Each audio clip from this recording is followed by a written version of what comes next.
welcome, ladies, here in the sanctuary and online, our friends. So I don't know about you, but it feels so good to be back as far as a ladies' event. Can I get a hoo-hoo? I mean, this has been forever, the longest year and a couple of months I've ever seen. So just seeing your smiling faces out there is absolutely delightful. And I wish we could see it online, but we can feel your presence if you're watching us tonight. So I just wanted to let you know that if you want to watch this again, it is on Facebook. So you just need to follow our Facebook at our church Facebook channel, and then you'll be able to watch it again after it's been on live, as far as YouTube as well. And we're going to have a wonderful time tonight, y'all. I'm telling you, you're in for a pleasant surprise with our speaker. She is absolutely wonderful, and it's been a rough year on her. It's been a rough year on us all. And if I don't ever hear the word COVID-19, I'll probably be okay the rest of my life. So if I don't hear an amen, amen. Okay. So I've got to take this moment because I've got all the ladies here and, of course, online to at least show and tell us let you know some things as far as our announcements that we have going on. So you can't have a group like this and not share a lot of things that the women's ministry is doing. So bear with me for a little bit and let me tell you what we've got going on. So one of my favorite things is the retreat is back on. So we are going, yay, you can laugh at that. October the 1st through the 3rd at Lake Junanuska, we are going. We had planned that last year. Of course, we couldn't go, so we are definitely going back this year. So you can sign up on the website for that. We also have an event June 6th here at the church. We're doing a parking lot fellowship. All right, it's a little bit different than our parking lot praise and worship, but it's kind of similar.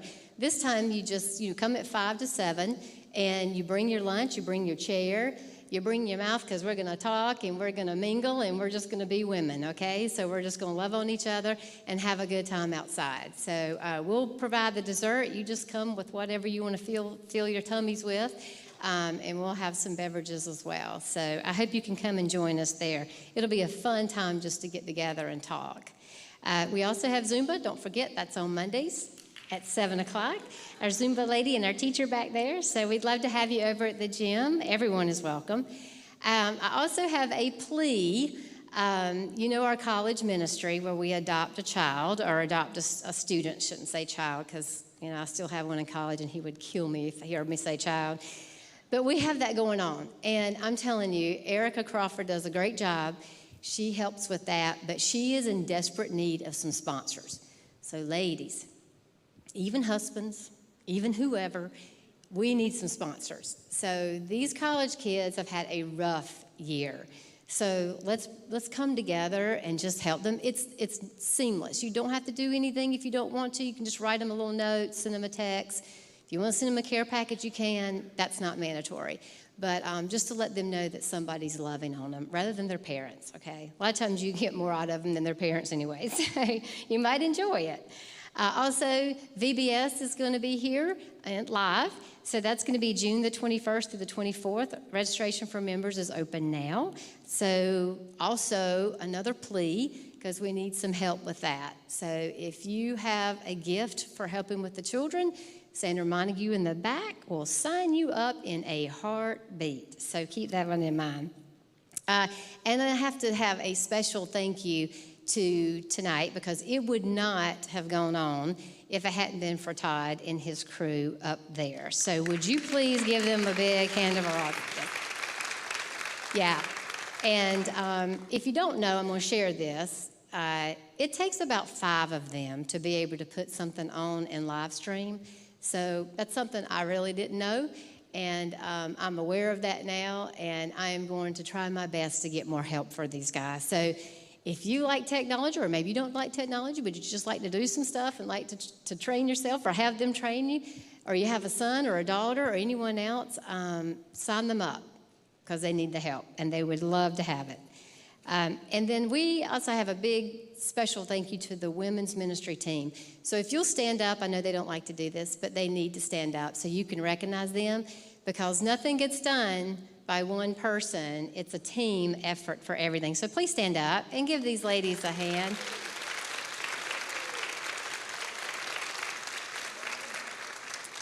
And then another thing is every time that we have a speaker, we try to be mission focused. So Kristen's our speaker, so when I reached out to her, she has a nonprofit that she really has a dear heart with, and actually does a lot with them. And we have 2 baskets in the back that if you would like to give a love offering to that mission, we would love to take it and be able to give a donation in her honor tonight. And it's no barriers, and you'll hear a little bit more about that later. But that is what's in the back if you'd like to check that out on your way out. And then we have a really special guest here. Not guest, because she belongs here. She's one of our own. And we're just so proud that she could be here tonight. And I want to share, actually, you didn't come hear me talk, so I'm going to try. So Amy's going to cut me off in just a minute, because she's supposed to be the one to cut me off. Because I could go on for days and days, because we love this story so much. But it's a long story, so you know me, I'd like to talk. So I'm going to go give you the summary as quickly as I can. So follow with me a little bit, because it just touches my heart. And I'm going to get through it, I think, without crying. About 4 years ago, I actually heard Kristen speak at a church, at Christ Covenant, and it was wonderful. And so I went back to the team, and I said, oh, man, we got to get this lady. She has got to come and speak to our ladies. She has a story like you would not believe. And if you know anything about us, we love to tell our stories, and we love for you to tell your story. And so we put her on our little list, and we do have a list of speakers that people tell us all the time, so we put them on the list. And her name kept coming up, and then we kept doing some other little things. We didn't have like a specialized speaker at that time. So fast forwarding, we started planning. We plan a year out. And so in 2019, we started planning out, and we said, oh, we just want Kristen to come. We really want her to come and share her story. It is just God's timing. It's what we need. So we started planning for that for 2020. Well, again, this was supposed to happen in April of 2020. Of course, again, I don't want to say COVID-19 because it makes me cringe, but the ugly face. But that's what happened. So we had to cancel, and then we tried to reschedule again. Well, I reached out to her in the fall of November and had to cancel again.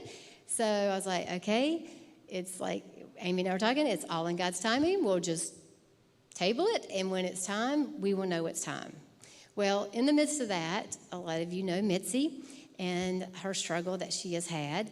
And so that was going on a little bit within this whole rim of us trying to get Kristen back and whatnot. So tonight is very special, because it just confirms God is in control of everything. Because he didn't want this little young lady right here speaking when we decided to have her speak. Because he wanted this lady to be present. And she is tonight. And she's a walking miracle. Both of them are. They're walking miracles.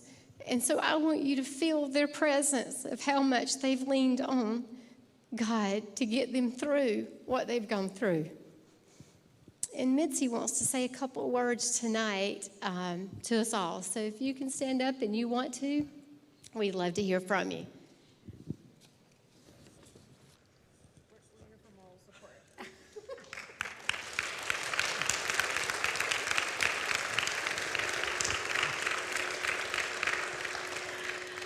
Well, I just wanted to thank everybody, because it's hard to thank everyone individually, but first of all, and most of all, my sweet family. I mean, when I got sepsis and, you know, we thought I was dying, which I didn't know because I was unconscious, but it was a rough time for them. But, you know, our friends and all of you guys, my D group, everybody just started praying, and God performed miracle after miracle after miracle. And I mean, I could stand here and list off 50 things he healed, because basically everything on my body had shut down. So he healed so many things, and he chose not to completely heal my hands and feet, but he's God, and we just have to accept what he chooses.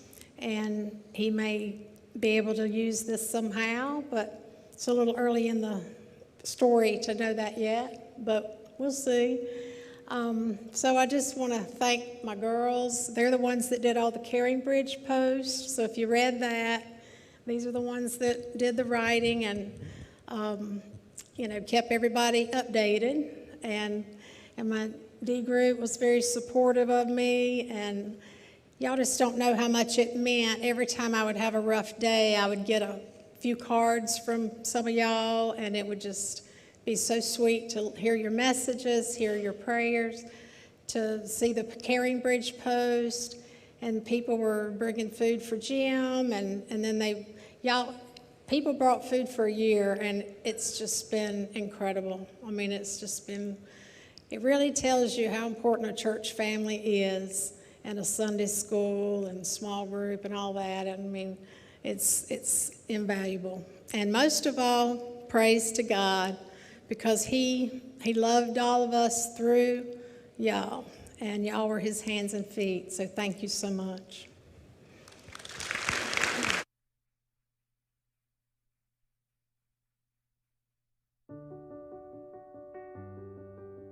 I have 5 children. It's so funny because I'll meet someone new and they'll see me and, look at me, and I look a little different than most people. And they will say, oh, wow, you're a quadruple amputee. What happened? And I'll tell the story, and they'll be like, oh, unimpressed, right? It's the 5 kids that people are blown away by. I was a marathon runner, qualified for Boston. I was a group exercise instructor, about 20 hours a week. And so that's what I did. I'm a mover. I'm always going. And so getting back to that has been a very big challenge. My husband had brought the kids home right after church. When they got to the top of the stairs and they found their mom unconscious, barely breathing, and turning blue in color. The chest x-ray came back, and right away they could tell it was a pretty bad case of double pneumonia. Rock bottom was after amputations, after the rehab hospital. And I start to realize what a burden that I'm gonna be forever. I am a mom, and I take care of people. I'm not the one that's taken care of. I mean, there were 2 big goals that I had. One of them was to get back to running, and the other one was to get back to being a mom. And I don't mean having the children. I mean being a mom. So my day was amazing. I had the best day today. Okay, so this morning, my son and daughter and I were signed up to do paddling. There was this guy, Tom. He seemed to really want to help me sit on the board and then he said, well, get on your knees. And so I tried it on my knees, and that wasn't working great. It was still sort of awkward. And then he said, well, let's just get you on your feet. And I just laughed and said, ha ha, yeah, let's get me on the feet, no problem. And honestly, I thought he was kidding. Before I knew it, I was standing up on the paddleboard, standing up. And then my daughter, Caroline, stood up on her paddleboard and was paddling right next to me. So I said, Caroline, are you surprised that I got up here on this board? And she just said no. And I was like, really? You weren't surprised? And she said, Mom, you can do anything. And I was like, wow, say that again. And she said, Mom, you can do anything. I knew that. And that felt really good. Having this community here, it just really lifts my beliefs about mankind. I used to think that asking for help makes you weak, less strong. And now I'm learning that it's the opposite, that you can be stronger with other people. My hopes are that they see so many other people, and they are not held back by what they look like.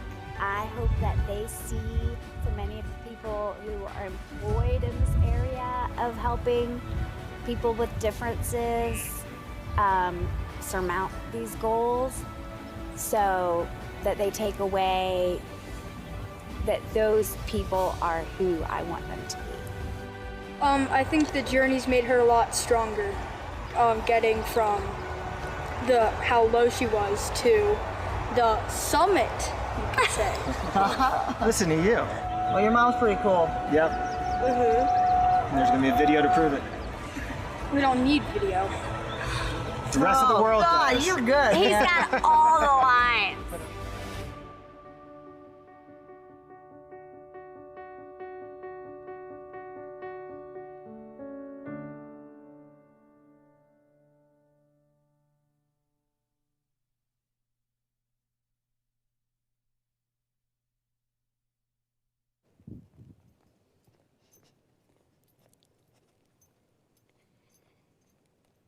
Good evening, everyone.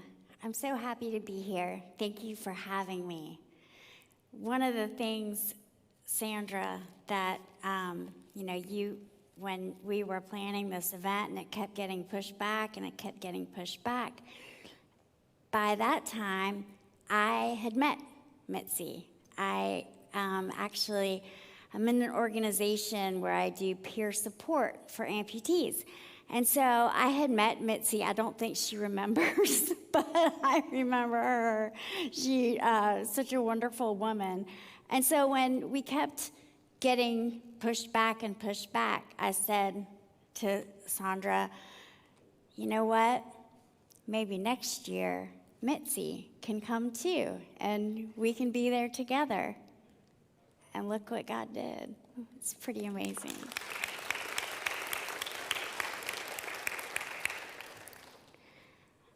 So I'm going to start tonight by telling you the story of how I came to look like I do. I'm going to start off reading it because I get a little choked up sometimes during that part. Raise your hand if you've ever had the flu. Yeah, most of us. Raise your hand if you've ever had strep throat.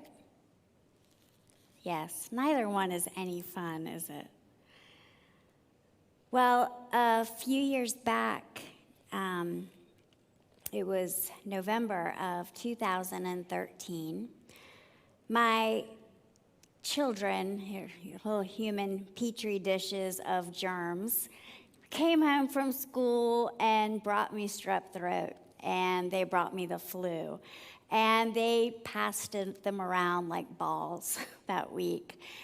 And I could have seen all of this coming, but both of them, strep throat and the flu, hit me at once.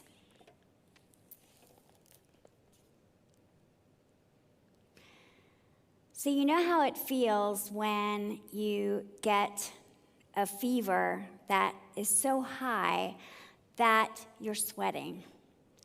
But then a moment later, you're freezing cold and you can't get enough blankets to cover you. And then you get the blankets on just in time for you to start with the fever again, and you're throwing the blankets off. Well, that's where I was. After a fitful night of sleep, I woke at 5 a.m. and rolled over to text my running partner and cancel my sacred Sunday morning run. My fever had gotten so bad by then, and my throat so sore. Every time I swallowed, it was like knives were stabbing me with pain. I was sniffly, coughing. All I wanted to do was lay there and go to sleep. It was a Sunday morning, and Sunday morning at the Seaford House is usually a little chaotic, trying to get everyone to church. On that particular morning, I said, "Please, Brooke, just take them to church, please. And when you guys get back this afternoon, I promise I'll be back to myself." And he looked at me like I was crazy because, moms don't get sick days, right? We don't get to take a morning off. But this morning, I had to. So I went back to sleep. The next thing I knew, I was in a hospital bed after what had apparently been 3 weeks in a medically induced coma. I'd look around, a bit confused. I was in a lot of pain, all alone, in the dark, just me and a bunch of beeping machines. I looked down at my aching hands, and they were black and blue and a bit shriveled. I honestly thought I had on black winter gloves, and I tried to wriggle out of them. I even tried with my mouth, just anything, to get these winter gloves off. It turned out my hands were necrotic. They were black because they had no blood supply. I'll never know exactly what happened that Sunday morning, but here's the story as it's been told to me. My family came straight home from church that day.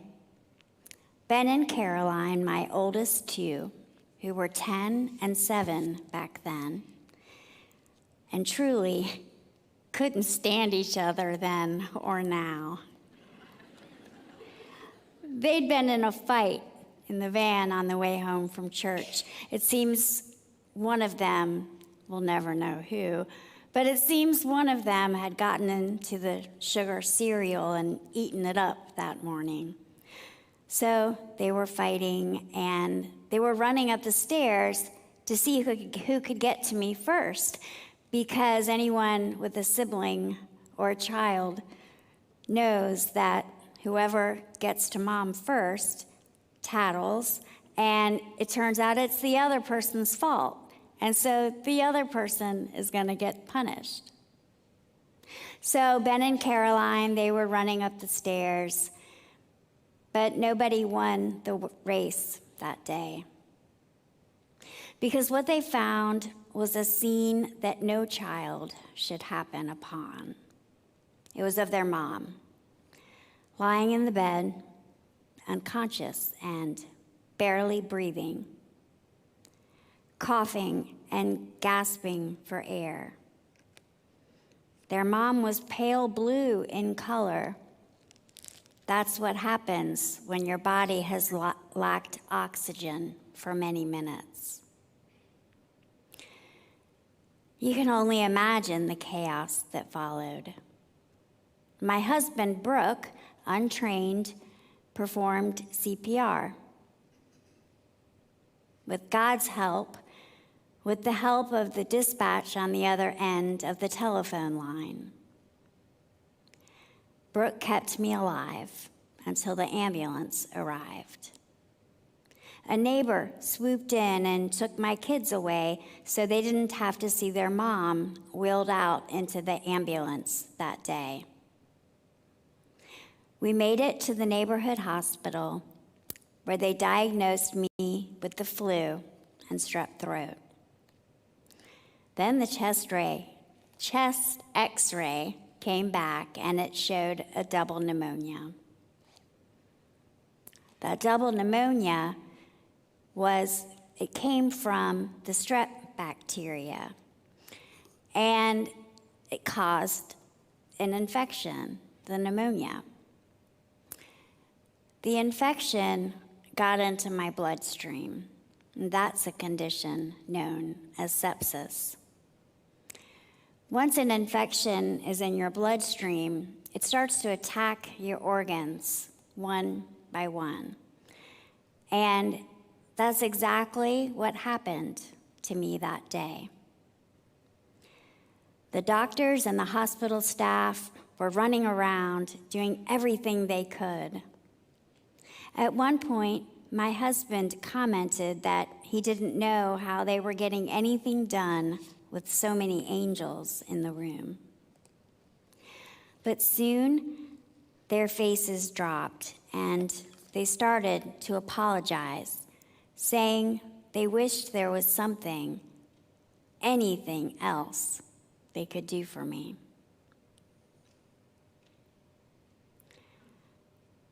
I was on 120% oxygen, full life support. My husband said goodbye to me on 3 different occasions. So did my mom, my dad, and my 3 sisters. My prognosis was grim, they said. This was known as septic shock. I was ventilated, placed into a medically induced coma. My lungs were so saturated with fluid that they couldn't retain oxygen, and my blood pressure kept dropping to dangerously low levels. It wasn't good, and my family was holding on to one thread of faith, hope, and love. The doctors that night were ready to give up peacefully and let me go. But my mom begged my doctor to try anything and everything. You don't understand, she said. This woman has 5 kids. She is vibrant, healthy, a marathon runner even. She's the best mom you've ever seen. This woman, she is loved.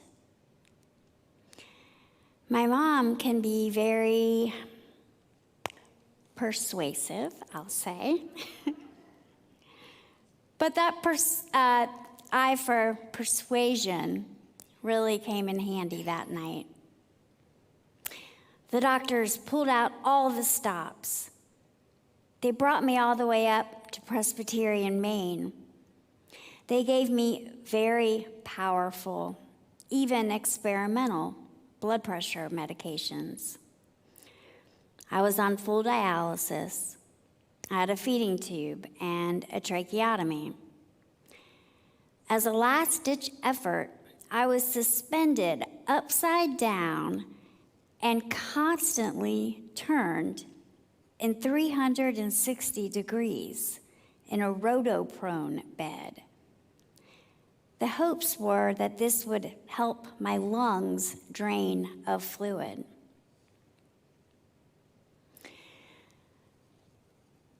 It was a long day, that first day. And over the next 3 weeks, the days would get longer and the nights longer still. But slowly, over the course of a couple of weeks, it worked. My lungs began to drain and my oxygen levels increased. Seemingly at once, my organs began to recover. I started to breathe on my own, and slowly, over the course of several days, they brought me out of the coma. A miracle, right? Thank God for modern medicine and for the amazing doctors and nurses. Thank God for my devoted husband who never gave up on me. Thank God for my family and my friends and my community. Thank God for answered prayers. Thank God. So, Todd, I have a couple of slides, and are you up there? I wanted to go start with some now. Maybe? Oh, there we go. Okay, so this is my family. And this was in June of 2013. So a couple of months before I became sick. There's Maisie and Lauren. Those are the twins on either side of my husband. Then there's Caroline, the girl right next to me. Jeannie's the baby. I was holding her. And then there's Ben, the redhead that's quick-witted that you saw in the video. But so I said, thank God for answered prayers. And I have a picture of us on Christmas Day.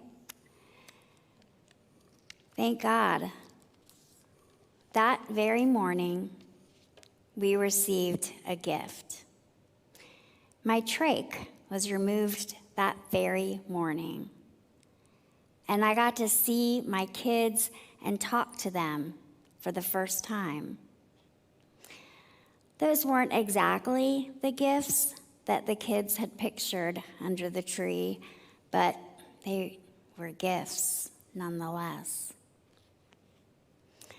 However, the powerful medications and treatments that saved my organs pulled the blood, oxygen, and nutrients away from my limbs towards the midsection of my body, where my organs are.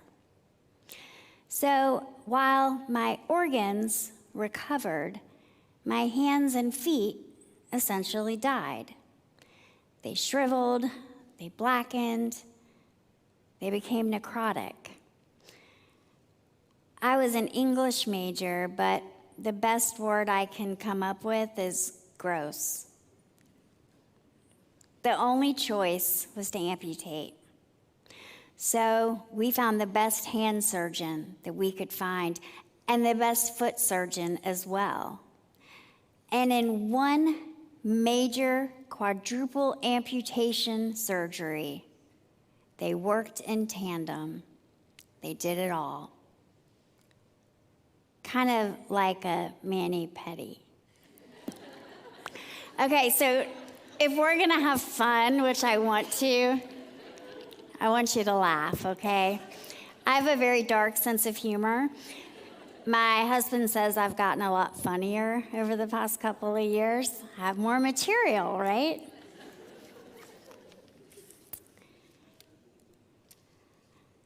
After 100 days in 6 different hospitals, I survived to see the day that I'd be welcomed home in the arms of my family.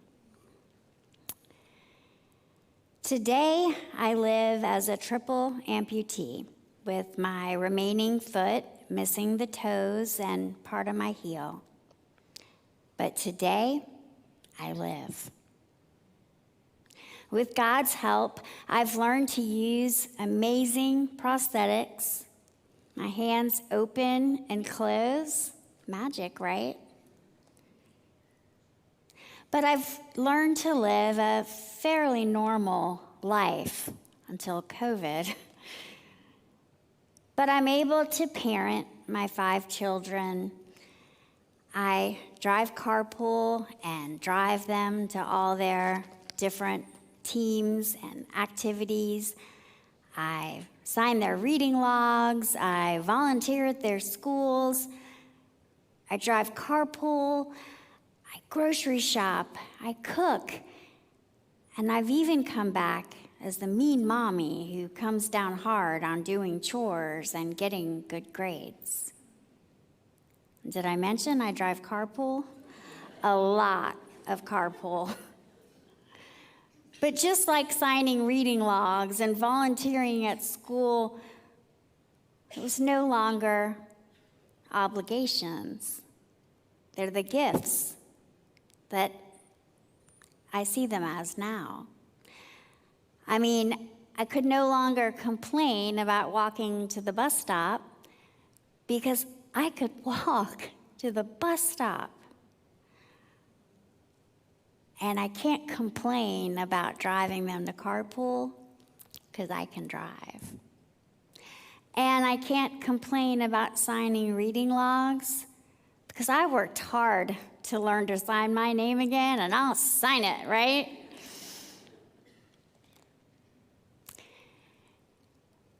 So the question remains, how did I get from that Christmas Day picture to be walking around like I am today? Well, the first answer is God, right? But there's actually been a lot of lessons that I've learned over the past few years. But most of the lessons I've learned to wrap up within the word hope. So, what does the word hope mean? Hope means believing that tomorrow can be better than today. Hope means that you see the light. Hope means that it can be done. I had a lot of visitors. Is this coming off of me? I think. Okay. So, while she's okay, I don't know. You can. I was gonna, okay. So, You're good. okay, thanks. Thanks, Andrew. So where was I? Hope. Hope is believing that tomorrow can be better than today. And it took a lot of hope. Hope sustained me over those first days and months and year. I had a lot of visitors that came to see me while I was in the hospital. You don't have to do that yet. I'm good. Sorry, I made it look like I was, sorry, okay. Anyway, so one person that came to visit me in the hospital really brought me a sense of hope. She walked in and she started talking. And it was kind of in the early days, and I was still on a lovely cocktail of pain medication, so I wasn't totally sure what was going on, and I wasn't totally sure who she was. But that was pretty normal because so many people came to visit me. You know, my mom's priest and my sister's pastor, my friend's rabbi, everybody came. And so it wasn't weird that I didn't know who this person was, but she was a beautiful lady with long blonde hair. She was young, cute. She was a hot ticket, okay? And she's sitting here talking to me, and she's all dressed to the nines, and I thought to myself, she's a friend of my husband's, right? But as she kept talking, it became clear who she was, because all of a sudden she was lifting up her pant leg to show me her prosthetic. I thought to myself, you can't be an amputee. You're like so normal. And I was so impressed by her, and I thought, gosh, if she can do it, so can I. And I also thought in that moment that if I ever got to the point where I could even sort of live a real life, I would go talk to amputees as well. And there is a beautiful group of amputees right here in Charlotte. You'd never know it, but it makes a beautiful circle of amputees helping amputees that are younger in their days as an amputee. And I was able to join that group, and the people who were quote unquote older than I am, meaning they've been disabled longer, taught me so many tips and tricks, and they gave me hope. And then now I, in turn, can talk to younger amputees, like Mitzi. And it's a beautiful circle that you see because it helps all of us. So I think I mentioned that I could wrap all of the lessons I've learned into the word hope. So I've also taken the word hope and I've taken it apart so that each letter stands for something else. It's called an acronym, right? So it's an acronym too. H stands for help. People helped me so much in those first days. I mean, I can't stand here and tell you that I've done any of this myself. I mean, first and foremost, I received help from my Lord. You know, when I woke up in that hospital room and it was dark and there were just a lot of beeping lights and I was there all alone, I wasn't alone. God was with me. I was brought up a Christian, and I always knew that God was with me, and I read the Bible, and I had faith, but I never knew it. I mean, like, knew it down to my toes. I never knew that God was with me in every moment. But ladies, I can tell you that in that moment and in many moments to come, Jesus was holding me in his arms and rocking me. There's just no other way to explain it. You know, I mentioned that I had a running partner. Well, several years before this all happened to me, we were talking about how I had just been to the attorney and that my husband and I had signed our last will and testament and a healthcare power of attorney. And so we were chit-chatting about that.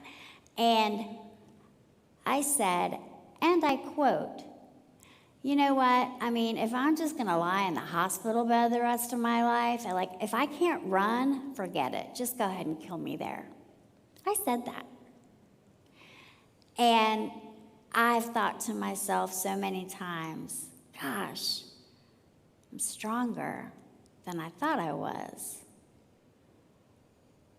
Well, yes, I'm stronger than I thought I was, because I have the Lord.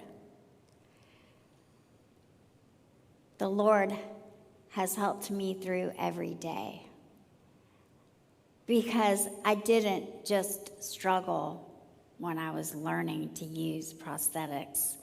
I struggle every single day.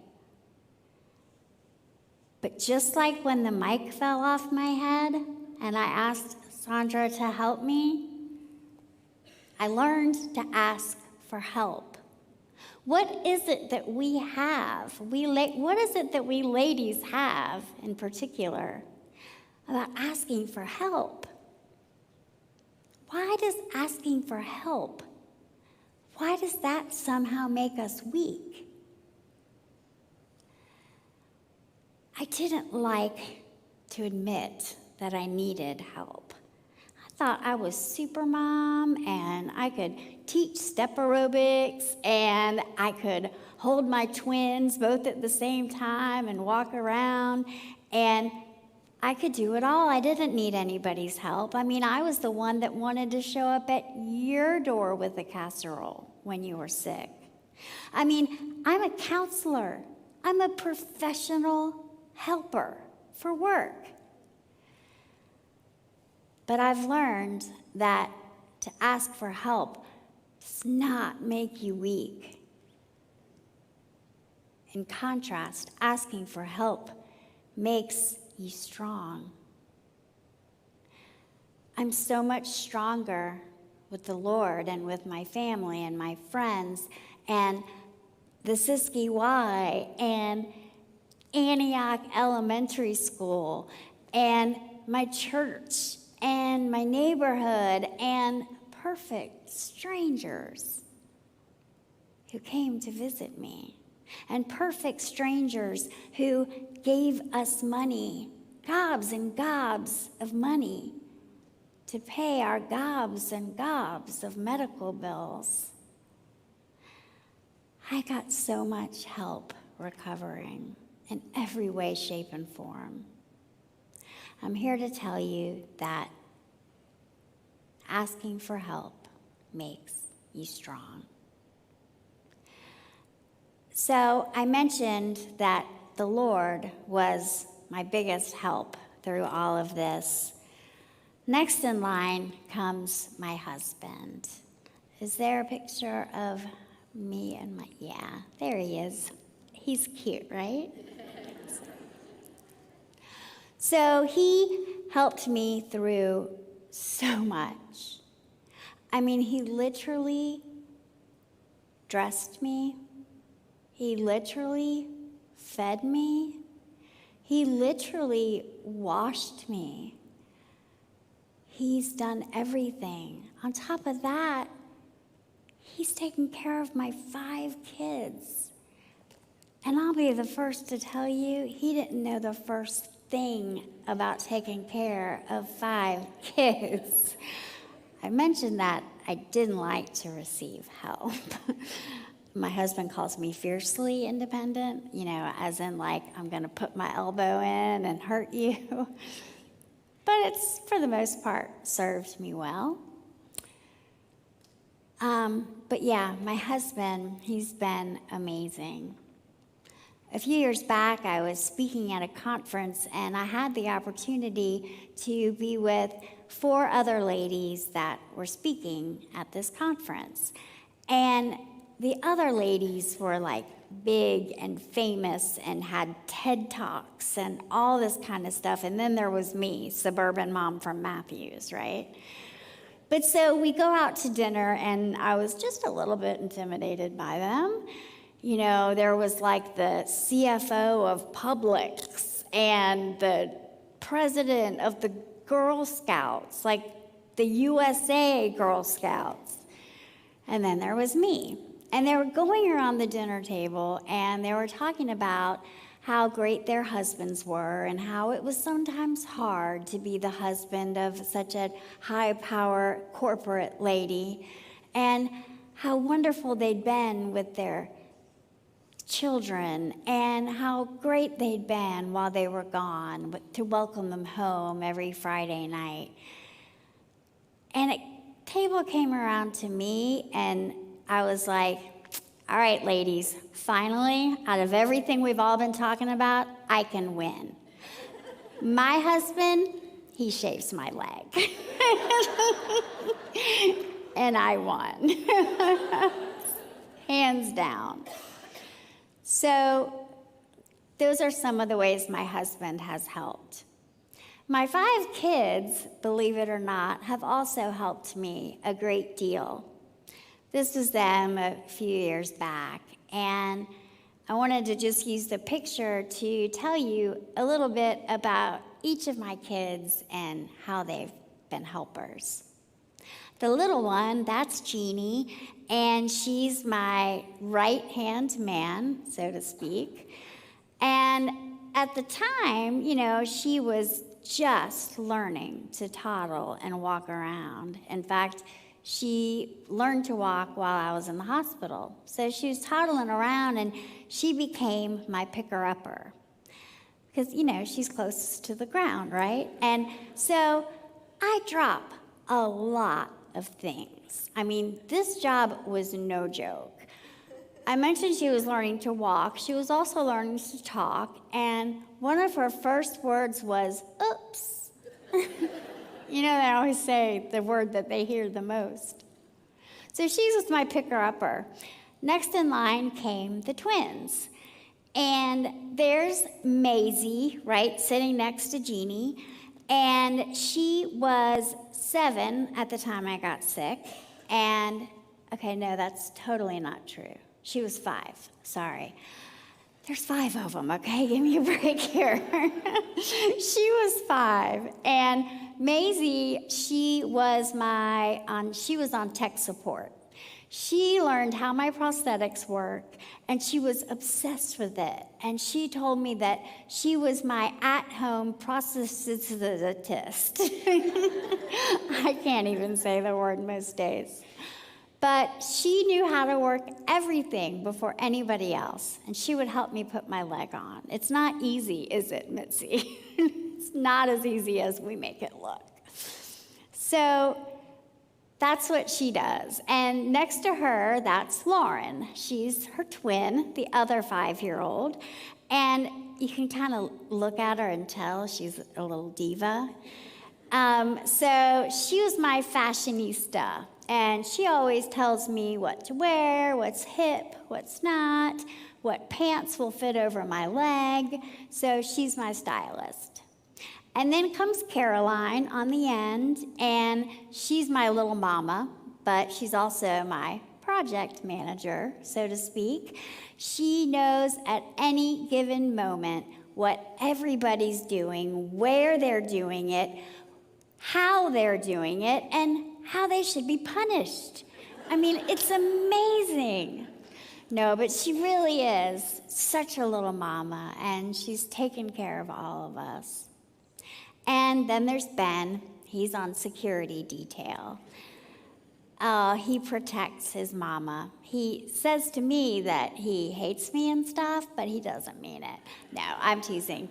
He was definitely my biggest protection. My favorite story about Benjamin and how he is my protector was one of the first days that we went grocery shopping. Now, when I first went grocery shopping, I would use the cart as more of a walker, and it works really well. But anyway, so we were walking through the store, and in the early days, I would bring one child to the store with me every time because I needed a helper. And that day, I brought Ben. So all of a sudden, he disappeared, as kids do. And I'm like, Ben, there's not a whole lot I could do without him. He was there to help me, and he was disappeared. So I was saying, Ben, I just knew he was over the next aisle where the candy is, And so I'm like, Ben. And finally, he shows up. And I'm like, where have you been? I've been looking for you. And he's like, I just had to take care of something. He was 10 and a half at this point. And he was the big man in charge. And I'm like, what are you talking about? He's like, well, I just had to take care of it. And I was like, Benjamin, Michael, Seaford, what have you done? And he said, well, Mom, I just had to tell that lady that you're my mother, thank you very much, and that she should stop staring because it's rude.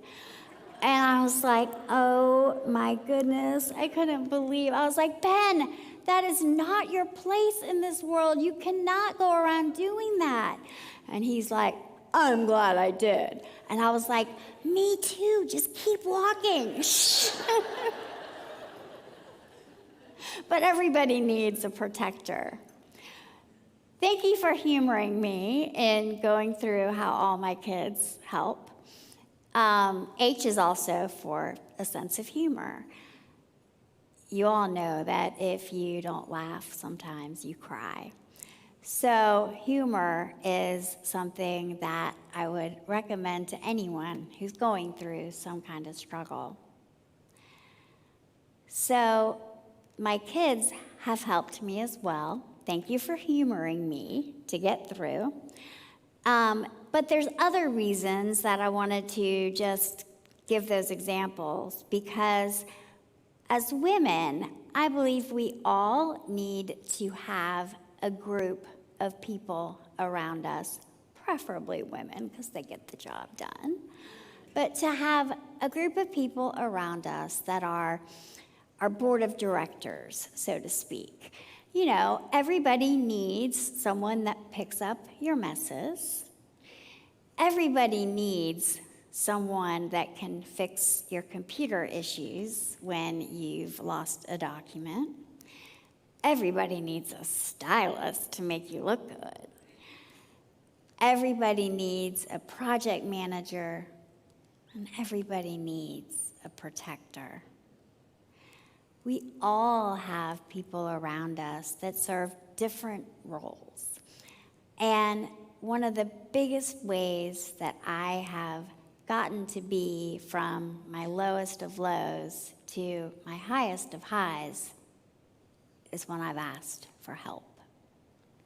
So that's H. We're going to move on to O, and the other letters go faster.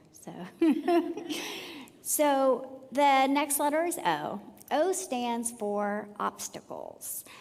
And stay with me here for a minute, because you're probably saying, how do obstacles help you get better in a situation where you're suffering? Well, obstacles do help because they help you get through future obstacles. Obstacles are opportunities to overcome. Every time you get through one hard problem, it gives you the confidence that you need and the lessons that you've learned to get through the next obstacle. When I was learning to use my prosthetics and open and close them, I went back to the rehab hospital for 10 days just to learn how to do it. They hooked me up to a computer, and it took me like a whole day to figure out just how to open and how to close. And then I had to learn how to open halfway, and then just a quarter of the way. See, I still can't do it. A quarter of the way, 3/4 of a way. And then I had to learn how to hold a soda can without crushing it. Because since I don't have any sense of touch, I never know when it's too hard to squeeze, which is another reason that I'll never shake your hand.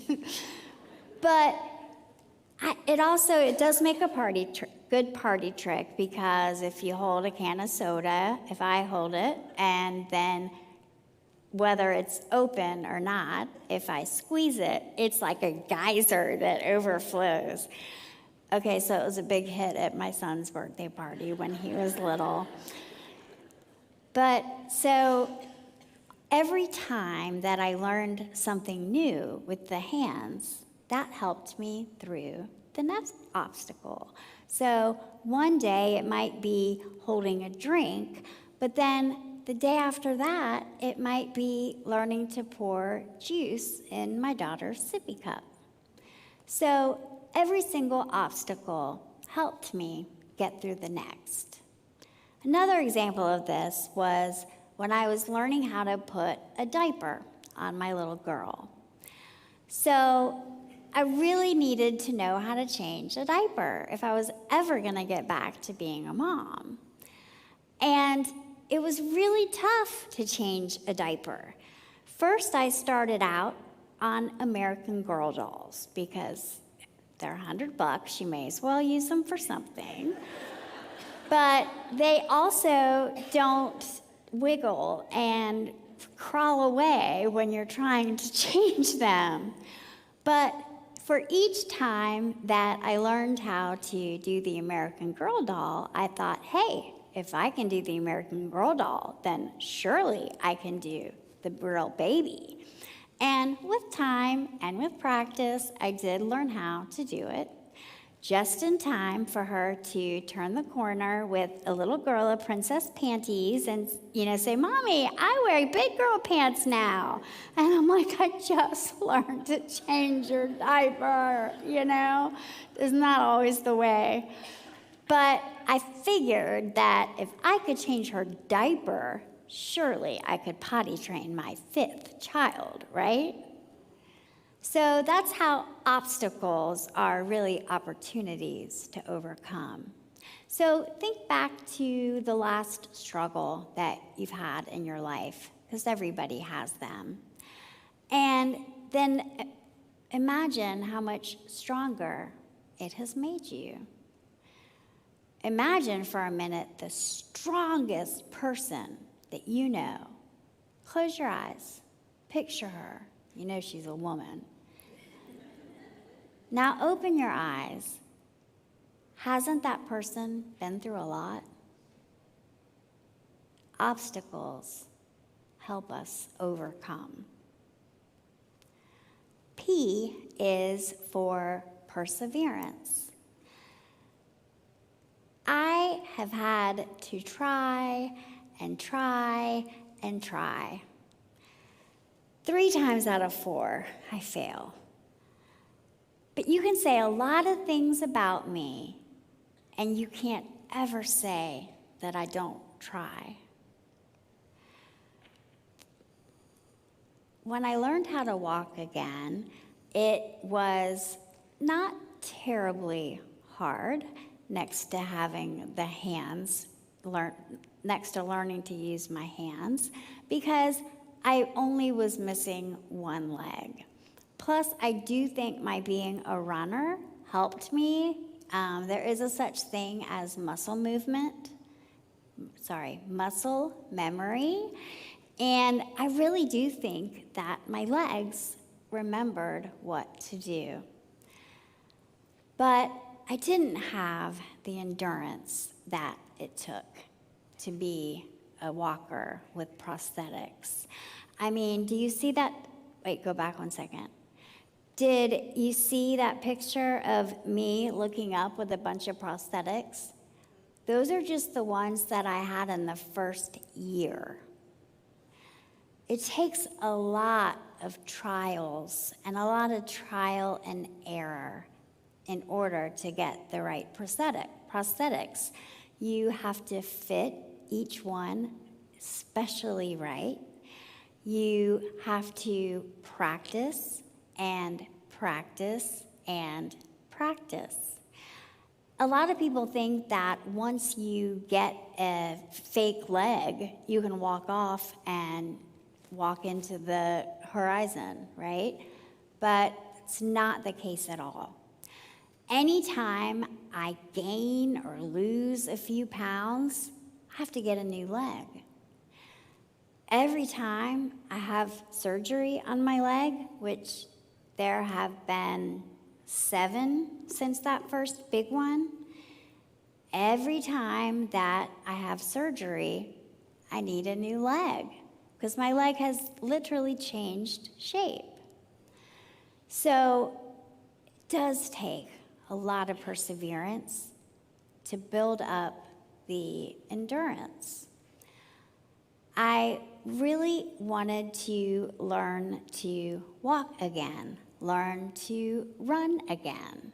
So I needed to start out gaining my strength back.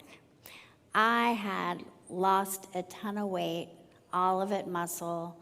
I had a hard time even lifting my arms up at first. But I tried and I tried again. After I learned how to walk, then I wanted to get all the way to the mailbox. And apparently, my driveway is uphill. Never knew that before, but it is. So I got all the way up the hill to the mailbox. And then I had to go back in because I was exhausted. Then the next day, I went out and I went a little further. And then I went in because I was exhausted.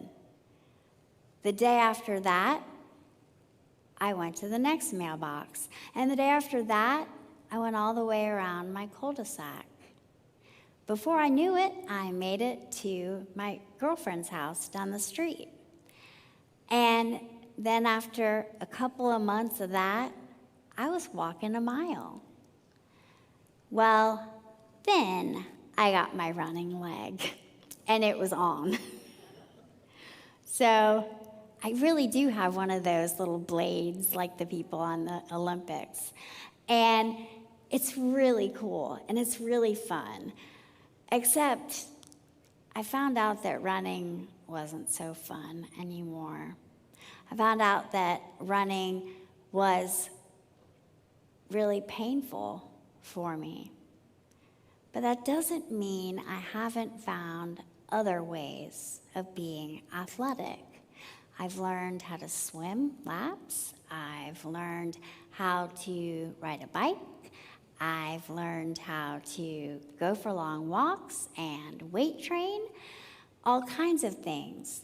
But I've gotten back to being an athlete, and that has taken perseverance. And I guess we're on our last letter, which is E. E stands for keeping the end in mind. Has anybody ever read that book? It was popular like in the 80s, 7 Habits of Highly Effective People. Yes? Well, they have, broadened it now to highly effective families and highly effective schools. And my kids' elementary school used that book. And so they were on my mind a lot when I was thinking about this speech. But if you keep the end in mind, then it's much easier to face every day. If you keep the end in mind, you're much more likely to get there. And so I mentioned before that maybe I didn't mention this before actually. Okay, so part of my end in mind was being a mom again. And that was really my number one goal. Every day in the hospital, I looked up at the pictures posted by my bedside, all 5 of my kids in a row. Every morning, first thing I saw was my kids. And it helped me get all the way down to the gym at the rehab hospital. Every night before I went to sleep, I saw pictures of my kids again. And it helped me face the next day as well. So keeping the end in mind of being a mom truly has helped. And I also kept the end in mind of becoming an athlete again. And I've gotten to be there as well. So all of those things wrapped up together bring us hope. Hope. I think I have a Bible verse up here. Yes. Romans 5:3-5. Not only so, but we also rejoice in our sufferings, because we know that suffering produces perseverance. Perseverance produces character, and character produces hope. And hope does not put us to shame. Hope has truly helped me all the way through, even to get here tonight. So that Bible verse about rejoicing in our sufferings, I don't necessarily mean that I think that we should truly jump up and down for our suffering. If you wanted to hand me these hands, the real ones, back on a silver platter, I would gladly take them.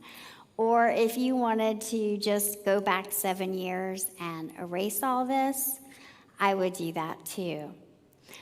But the lessons that I have learned since this has happened to me have been absolutely the most purposeful and amazing things I've learned. And plus that, I've really gained purpose for all of this suffering. And that is to go around and talk to groups like you. And that's also to counsel. I have gone back to personal counseling. In fact, my office is 2 doors down. I walked over here to get here tonight. But I've gotten back to counseling, and I've even opened up my own private practice. And at first, I didn't know if I could go back to doing that because I thought, gosh, someone's going to walk in my office and look at me, take one look at me and think, oh my gosh, how is this woman ever going to help me? She can't even walk. So I finally got over that. But then I thought, well, someone's going to walk into my office and they're going to think, how can I tell them about my hangnail? Well, how can I tell her about my hangnail when she doesn't have hands?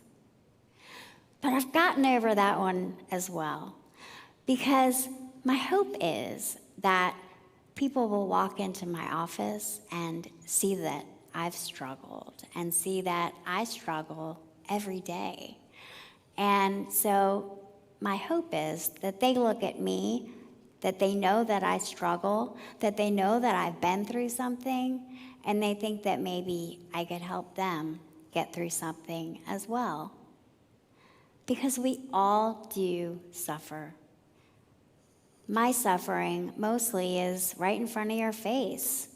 It's very physical. And people give me a pass for that. People say, oh, she was late. Well, imagine what it took her to get here. People think, oh, her house has probably got to be a mess, which it is. And people think, oh, it's no wonder her handwriting is sloppy. I get a pass on so many things. But see, there are invisible disabilities as well. People don't walk around with depression stamped on their forehead. People don't walk around telling you that they're a victim of domestic violence. People don't tell you that they've lost a loved one to COVID as they're passing you in the grocery store. And wouldn't it be great if we didn't all give each other a pass? Like I said, I have really learned to rejoice in my suffering because I have found a purpose for it. I also think that the term rejoice, I translate it more into content. And I translate it into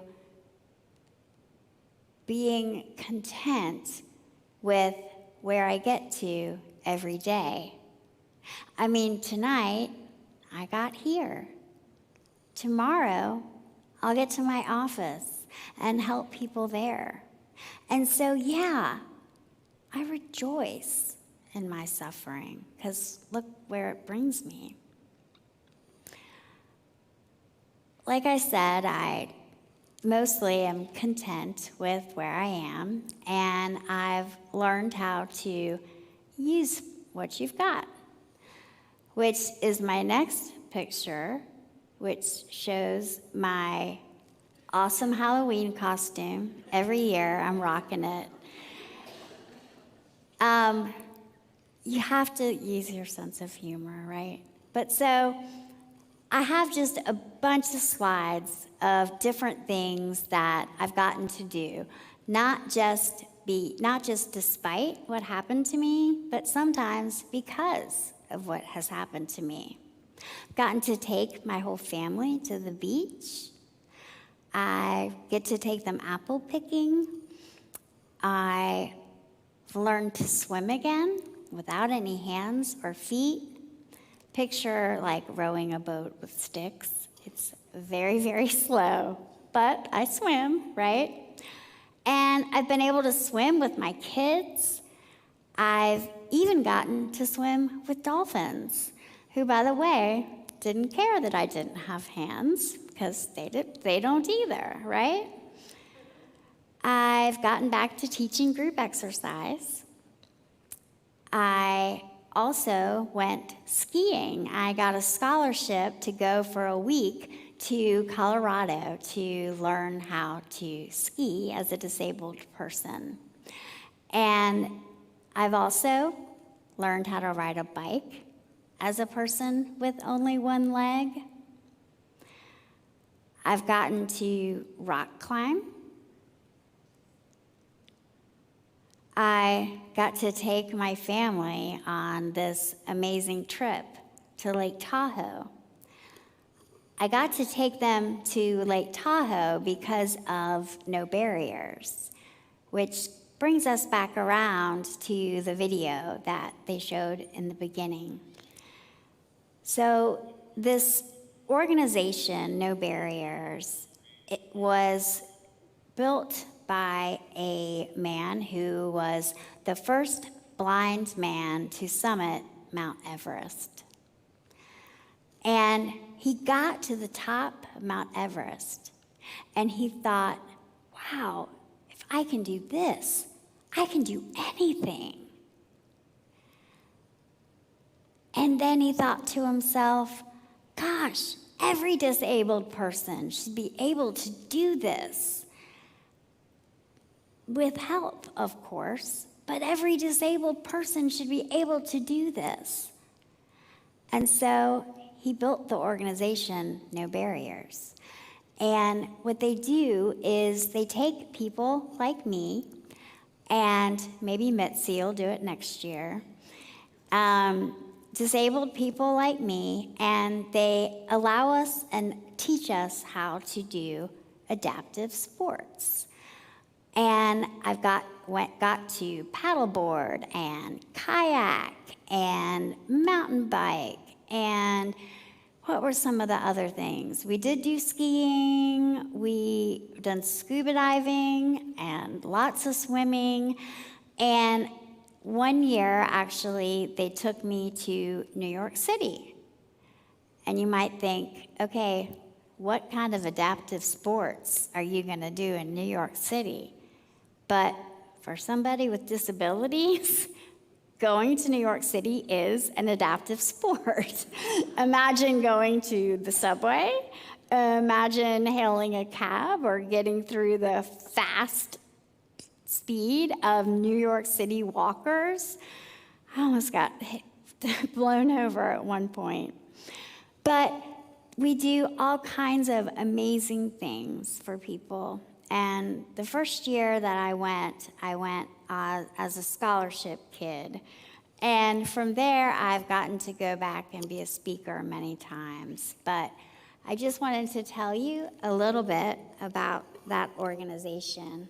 I think I'm coming apart again. But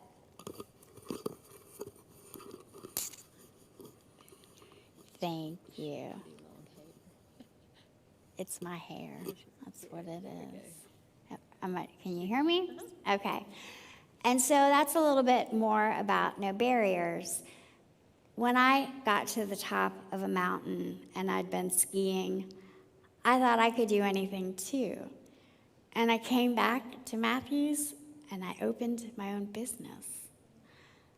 And being with No Barriers taught me all of the things that I can do. And I don't know what's next, but whatever it is, I'm going to do it with a lot of hope. Thank you. That's all I got.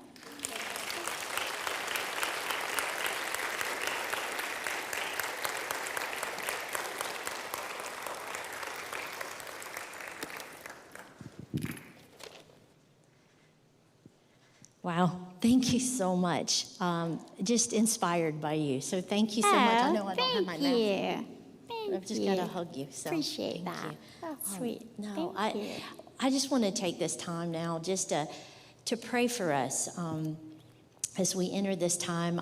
I just want you to know that it's not by accident that you're here tonight, because we have been praying that you would be here and that you would hear the message that Kristen was bringing us.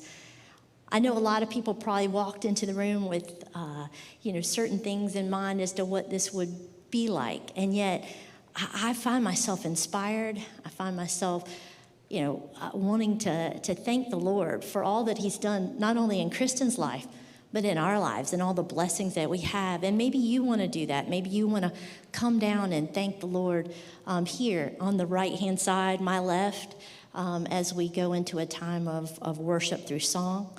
Maybe you walked in broken tonight. Maybe there's a situation that you're dealing with, as Kristen mentioned, that it's just heavy on your heart. And yet God provides hope. And so I just ask that you come down and pray. Maybe you don't have the words. Maybe you need someone to pray for you. And I would just ask that you come down and come to your left, my right. We'll have folks here to pray for you. We'd love to do that. Just take you into the presence of the Lord through prayer. And then finally, you may just be right in your seat, and God has just touched your heart, just that you would just praise him and give him the glory, because through all of this hope, it is the Lord. And if you don't know the Lord, I would just ask that tonight be the night, because he is our great hope, right? So let's just go to the Lord in prayer, and then we will stand and sing Amazing Grace, and that'll be an opportunity for you just to give back to the Lord through song and through prayer. Heavenly Father, Lord, I'm just so thankful for you and all that you bring us in the way of hope. Lord, I don't know what's on folks' heart tonight, but I know I came in with my own burdens. And Lord, we try to be so strong, and yet you just ask us to come to you and to turn it over. So Lord, I just ask during this time, as we come and we bring our hearts to you, that you will just do a mighty work in this room and for those at home. And Lord, that you will just show us and remind us of all the blessings that you provide, and then show us what you want to do with our lives, that we're just inspired by the words that you've provided through your servant, Kristen, tonight.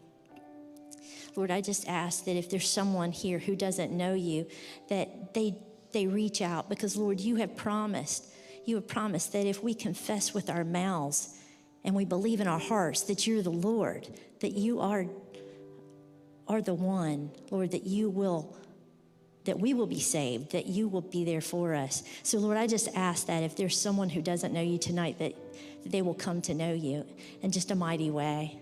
So Lord, I just thank you for all that you do for us. I thank you that you take what is so painful and so hard, our sufferings, and you use them for good. That's the beauty of it, Lord. So I just ask that we turn over whatever it is that's holding us back, Lord, and that you would just use it to make a difference. So I just thank you in advance for all that you're going to do, all that you have done, all that you will do. And it's in Jesus' name that we pray. Amen. If you'll please just rise and let's praise him through singing Amazing Grace.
You can be seated. So thank you, Yvonne. We appreciate you sharing your gift and your talent. Please give her a round of applause. She's a trooper. She comes in and swoops in and helps us when we need it, and we can't thank you enough for that. Wow, tonight has been as special as I thought it was going to be, and 10,000 times more. So I appreciate Kristen coming. I appreciate you coming to share your message. I knew how powerful it was. So I guess my challenge to you all is that as you leave, what kind of hope are you going to spread? Are you going to think of yourself, or are you going to spread the hope of Jesus to everyone around you and let them know who he is? Because we are not who we are without him. So I release you tonight to go spread the hope. Thank you for coming.